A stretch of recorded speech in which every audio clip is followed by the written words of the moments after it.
అందరికీ నమస్కారం. పాల చెట్టు చూసాం కదా మనం. పాల పళ్ళు చూపించాం. లేకపోతే ఇంకా ఒక నెల పోతే ముగ్గుతాయి అన్నమాట. చాలా బాగుంటాయి. ఈత పళ్ళలాగా కొంచెం పసుపు ఛాయ, ఎరుపు కలిపిన ఛాయలో ఉంటాయి. అది తీగా ఉంటాయి, బాగుంటాయి పళ్ళు. తినచ్చు. మామూలుగా పండు ఉపయోగం చాలా చాలా ఉపయోగాలు ఉన్నాయి. పాల పళ్ళు తిని నేతిగారి తింటే, పాల పళ్ళు తిని నేతిగారి తిన్నారనుకోండి ఒక 40 days అలాగా స్పెర్మ్ కౌంట్ ఇంప్రూవ్ అవుతుంది.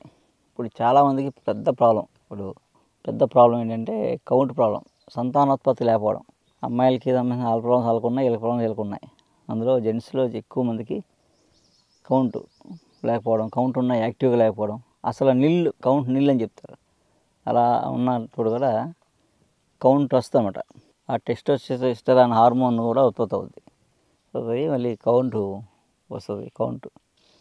అవి కూడా యాక్టివ్గా ఉంటాయి అన్నమాట. యాక్టివ్ మొటిలిటీ ఎక్కువ ఉంటుంది అన్నమాట. మొటిలిటీ అలా ఏంటంటే ఒక 40 days పాల పళ్ళు, అదంటే ఒక 11 పళ్ళు తిని ఒక నేతి గారి తినాలి. అది తింటే ఆ తర్వాత 40 days చెక్ చేస్తే మీకు ఎంత పెరిగిందో తెలుసు. దాన్ని బట్టి కాలం ఇంకో 40 days చేసుకోవచ్చు. అలా పాలపళ్ళు ఉపయోగం ఓన్లీ సీజన్లో దొరుకుతాయి, ఏమి సంవత్సరంతో దొరకవు. అలా అని ఫ్రీజు దాచుకుందామంటే ఎందుకు పనికిరాదు.